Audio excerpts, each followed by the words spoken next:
Dear viewers, good evening to all of you. I welcome you all to our channel, Innovative English Guru. Today, I would like to deal with an important, interesting area in English grammar, that is noun equivalent. Equivalent means equal. Equal to here. Noun equivalent means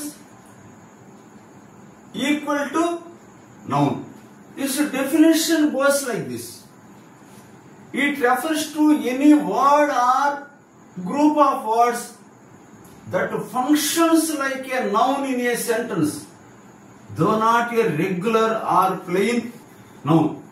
Plain noun కానప్పటికీ సాధారణమైన noun కానప్పటికీ ఈ noun equivalent అనేది వాక్యములో noun మాదిరి పనిచేస్తుంది. వాక్యములో noun ఏం పనిచేస్తుంది? పార్ట్స్ ఆఫ్ స్పీచ్ లో నౌన్ ఒకటి కదా ప్రధానమైంది.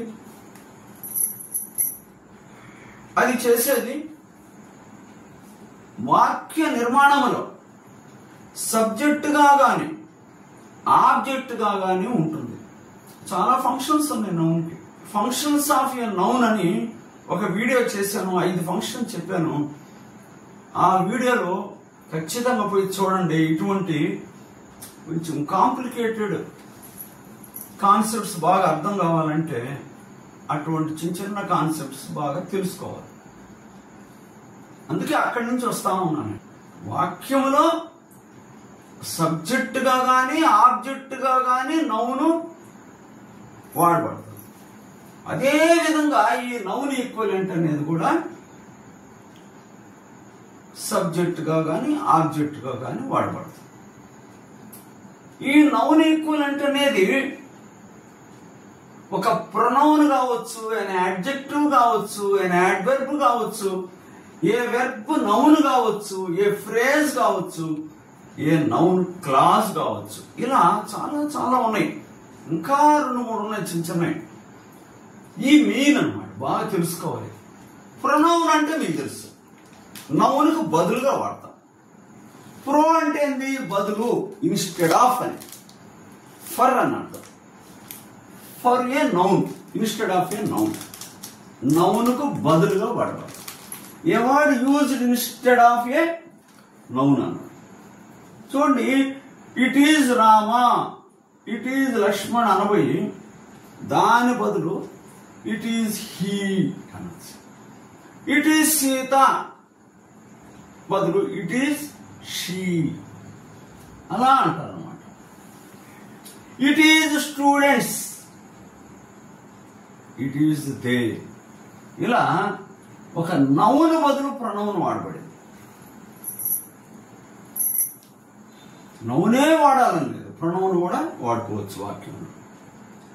To avoid repetition of noun, monotonous use of noun, we use pronoun అని అంటాడు, సర్వనామం. రెండవది, ఇక్కడ కొన్ని పార్ట్స్ ఆఫ్ స్పీచ్ ఉన్నాయి కదా, యాడ్జెక్టివ్. యాడ్జెక్టివ్ ప్రధాన ఫంక్షన్ ఏంది? It describes a noun are pronoun. It gives additional information about a noun are A pronoun అని మనం తెలుసుకుంటాం. ఆ కాన్సెప్ట్స్ అప్పుడే మేము వీటి గురించి ఒక అవగాహన ఇస్తాం. అందులో ప్రతి ఒక్కటి గమనిస్తూ వస్తే ఇవి చాలా ఈజీగా ఉంటాయి. డిస్క్రైబింగ్ వర్డ్ అంటారు. నౌన్ ని ప్రొనౌన్ వర్ణించే ఇదే ఒక నౌన్ మాదిరి ఉపయోగపడతాం. తమాషా కొన్ని పార్ట్స్ ఆఫ్ స్పీచ్ అలా వాడతాం. యాడ్జెక్టివ్ అంటే వర్ణించాలి కదా అంటే కొన్ని సందర్భాల్లో యాడ్జెక్టివ్ నౌన్ మాదిరి సబ్జెక్టు ఆబ్జెక్ట్ గా కూడా వాడబడుతుంది. చూడండి, ఒక యాడ్జెక్టివ్ ఉంది, దాని ముందు దా కనుక వాడినట్లయితే ఒక నౌన్ వస్తుంది. ద పూర్ అంటే poor people, the rich people, the educated people, the illiterate illiterate people. The literate people. చూసారా, ఇలా ఒక ప్లూరల్లో ఒక నౌన్ వచ్చేస్తాం. అక్కడ మన యాడ్జెక్టివ్స్ నే వాడింది. ఆ యాడ్జెక్టివ్స్ ముందు ది అనే ఒకటి డెఫినెట్ ఆర్టికల్ వాడాడు ఇక్కడ. ఇలా వాడి యాడ్జెక్టివ్ ముందు ది వాడి ఈ స్ట్రక్చర్ లో ఒక నౌన్ మాదిరి చేసేసాం. So here an adjective is functioning as a noun అని మనం చెప్పుకోవచ్చు.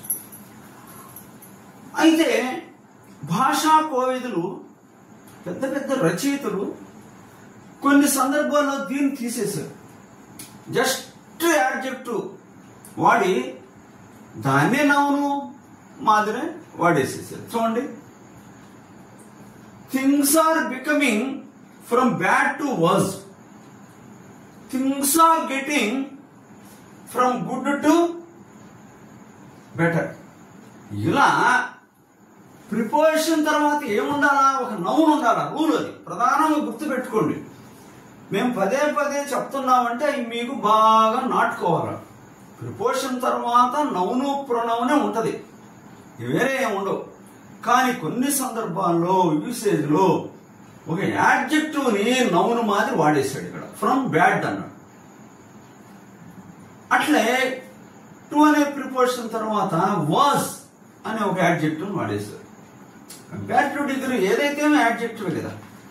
అట్లా ఇక్కడ చూడండి, ఫ్రమ్ గుడ్ టు బెటర్ అన్నాడు. ఇప్పుడు కూడా యాడ్జెక్టివ్ ని ఫ్రమ్ అనే ప్రిపోజిషన్ తర్వాత వాడాడు, నౌన్ మాదిరి వాడాడు. ప్రధానంగా తెలుసుకోవాల్సింది నౌన్ ఎలా వాడతామో అట్లే యాడ్జెక్టివ్స్ వాడేసారు ప్రిపోజిషన్ తర్వాత. ఇంకోటి ఈ యాడ్జెక్టివ్ ప్రయోగమే. In such well known phrases like, కొన్ని చాలా పాపులర్ ఫ్రేజెస్ ఉన్నాయి. పెద్ద పెద్ద రచయితలు ఆనవాయితీగా కొన్ని ఫ్రేజుల్ని వాడుతూ వచ్చారు. ఒక్క పదమే కాకుండా ఒక విషయాన్ని తెలియజేయటం ఫ్రేజులు. ఫ్రేజ్ అంటే ఏంది? గ్రూప్ ఆఫ్ వర్డ్స్, అంటే మోర్ దాన్ వన్ వర్డ్. రకరకాల ఫ్రేజులు ఉన్నాయి. ఫ్రేజుల చాప్టర్ లో చూస్తున్నాం. ఇక్కడ ఇన్ జనరల్ అన్నాడు. ఇన్ ప్రిపోజిషన్ కదా, తర్వాత నౌన్ కదా రావాల్సింది ప్రిపోజిషన్ తర్వాత. ఇక్కడ జనరల్ అనే యాడ్జెక్టివ్ వాడాడు. అట్లా ఇన్ పర్టికులర్ అనే యాడ్జెక్టివ్ వాడేసేసాడు. నౌన్, దాని నౌన్ ఫామ్ రాయాల. పర్టికులారిటీ, జనరాలిటీ అట్లే రాయాల. సింపుల్ గా వదిలేసేసాడు. ఇక్కడ ఎట్ అనే ప్రిపోజిషన్ తర్వాత లాస్ట్ అన్నాడు. లాస్ట్ అనేది ఏంది? యాడ్జెక్టివే. యాడ్జెక్టివ్ వాడేసాడు. ఇవన్నీ కూడా ఫ్రేజ్లు అనమాట. ఇన్ బ్రీఫ్, ఇన్ వెయిన్ అంటే వృధా. ఇలా ప్రిపోజిషన్ తర్వాత నౌన్ బదులు యాడ్జెక్టివ్స్ వాడాడు. గమనించాల్సిందిగా కారణమైంది. తర్వాత యాడ్ వెర్బ్. యాడ్ వెర్బ్ ఏం చేస్తుంది? వెర్బ్ను గురించి వర్ణిస్తుంది, ఇంకొక యాడ్జెక్టివ్ గురించి వర్ణిస్తుంది. లేకపోతే ఒక వెర్బ్ అంటే వెర్బ్ అనాలి. ఇందాక వెర్బ్ను గురించి కానీ, యాడ్ వెర్బ్ నుంచి కానీ, యాడ్జెక్టివ్ నుంచి కానీ వర్ణించే దాన్నే, మోడిఫై చేసే దాన్నే మనం యాడ్ వెర్బ్ అంటాం. కానీ ఇక్కడ ఏం చేస్తుంది? ఇది ఒక ప్రిపోజిషన్ తర్వాత వచ్చింది, నౌన్ మాదిరి పనిచేస్తుంది. ఫర్ నౌ, ప్రస్తుతానికి. సిన్స్ దెన్, అప్పటి నుండి. Since preposition. బై దెన్, ఎన్ని కూడా యాడ్ వెర్బ్స్. అంటిల్ దెన్, అప్పటి వరకు. ఫ్రమ్ నౌ, ఇప్పటి నుండి. From now I get up early in the morning అంటాడు. ఫ్రమ్ నౌ చక్కని యూసేజ్. బిఫోర్ నౌ, ఇంతకు ముందు, దీనికి ముందు అని. ఇలా ప్రిపోజిషన్ తర్వాత ఏమొచ్చింది? ఇక్కడ యాడ్ వెర్బ్స్ వచ్చేసినాయి. ఈ చదివి నేర్చుకోవాల్సిందే మనం. ఎట్లంటే అట్లా వాడకూడదు. మనం ఒక పద్ధతి ప్రకారం సిస్టమేటిక్ చదువుతా ఉంటే బుక్స్ మీరు రకరకాల యూసేజ్లు వస్తాయి. అది అప్పుడు చాలా అందంగా ఉంటుంది అనమాట మనం మాట్లాడటం కూడా. అది యాడ్ వెర్బ్ ఒక నౌన్ మాదిరి పనిచేసింది ప్రిపోజిషన్ తర్వాత. అట్లే వెర్బ్ నౌన్ అనే ఒక కాన్సెప్ట్ ఉంది. అంటే ఒక వెర్బ్ని నౌన్ మాది వాడుతున్నాడు. వెర్బ్ ఏంది? ఒక పనిని, ఒక యాక్షన్ గాని, పొజిషన్ గాని, స్టేట్ ఆఫ్ బీయింగ్ వాటిని తెలియజేస్తుంది. కానీ ఇక్కడ ఏం చేస్తుంది? వెర్బ్ ఒక నౌన్ మాదిరి చేస్తుంది. ఆ వెర్బ్ నౌన్ ఏమై ఉండొచ్చు? ఇన్ఫినిటివ్ కావచ్చు. అంటే వెర్బ్ యొక్క మొదటి రూపానికి బేస్ ఫార్మ్ ఆఫ్ వెర్బ్ అని ఉంటుంది. మీరు కాంజుగేషన్ ఆఫ్ వెర్బ్ లో మొట్టమొదటి లిస్టును చూసారా? దాన్నే బేస్ ఫార్మ్ అనుకోవచ్చు.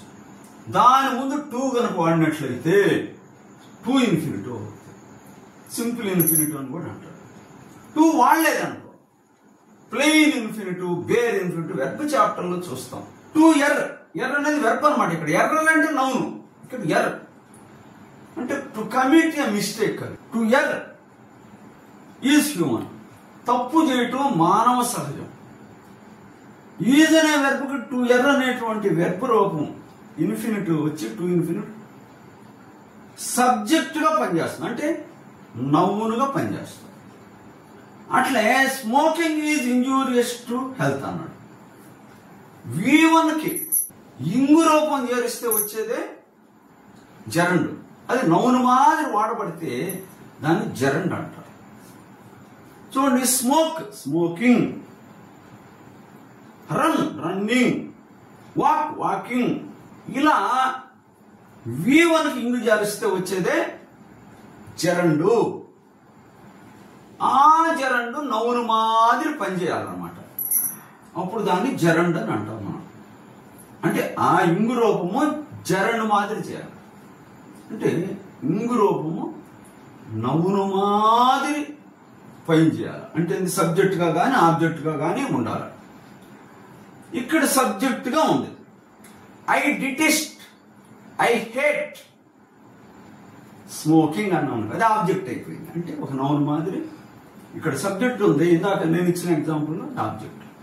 ఏదైతే ఒక నౌన్ సబ్జెక్ట్ గా ఆబ్జెక్ట్ గా పనిచేస్తుంది అన్నాను కదా, అలానే చేయాలి. చేస్తే అది నౌన్ మాదిరి పనిచేస్తుంది అంట. ఇంకోటి, ఈ ఇంగు రూపానికి ముందు దిగా ది తర్వాత ఆఫ్ కని పెడితే వెర్బల్ నౌన్ అని అంటారు. ప్లెయిన్ వెర్బల్ నౌన్ అది. అంటే వెర్బల్ లక్షణాలు ఉంటాయి దాంట్లో, ప్లెయిన్ గా ఉంటుంది. దాని వెర్బల్ నౌన్ అని కూడా రచయితలు అంటారు. The reading of news papers is necessary nowadays. ఈ రోజుల్లో న్యూస్ పేపర్ ఖచ్చితంగా చదవాలా. కేవలం సబ్జెక్టు చదవగానే సరిపోవాలా, అది కూడా చదవాలి. మనం పెద్ద పెద్ద కాంపిటిటివ్ ఎగ్జామ్స్ కి పేపర్ నాలెడ్జ్ చాలా అవసరం. అది మోటివేషన్ క్లాసులో మాట్లాడుతాను, ఇక్కడ ఎక్కువ మాట్లాడకూడదు. The reading of news papers is necessary nowadays. అంటే ఒక ఇంగ్ వెర్బ్ కి లెఫ్ట్ సైడ్ ఆర్టికల్ పెట్టాడు, ఇక్కడ ది ఉంచాడు పర్టికులర్ అని. ఆఫ్ అనేటువంటి ప్రిపోజిషన్ కూడా ఇది వెర్బల్ నౌన్. ఇది ఏం చేసింది? ఈజ్ అనేటువంటి వెర్బ్ కి ఇది సబ్జెక్ట్ అయింది. The reading of news papers అన్నాడు. ఇక్కడ మెయిన్ గా రీడింగ్, ఇది కూడా ఒక నౌన్ మాదిరి పనిచేసింది. తర్వాత 5వ పాయింట్, ఏ ఫ్రేజ్ అన్నాడు. జనరల్ గా ఏదో సింగిల్ వర్డ్ ఏదో అవి నౌన్గా అలా పనిచేస్తాయి. ఇక్కడ ఏమైంది? గ్రూప్ ఆఫ్ వర్డ్స్ తీసుకున్నాడు. ఆ గ్రూప్ ఆఫ్ వర్డ్స్ ని వాడు వెర్బ్ కి సబ్జెక్ట్ గా వాడాడు. How to speak fluent English. చూసారు ఎంత ఉంచాడు? ఇంగ్లీష్ అనలా, how to speak fluent English. Where to speak, when to speak, where to go, when to go, how to go, how to go to Vijayawada. ఇలా group of words తీసుకొని వాటిని verb కి subject గా గానీ ఆబ్జెక్ట్ గా గానీ వాడతారు. అలా వాడబట్టాన్ని నౌన్ గా వాడాము అని అంటారు. నౌన్ లక్షణాలు అని చెప్పాను కదా ప్రధానంగా.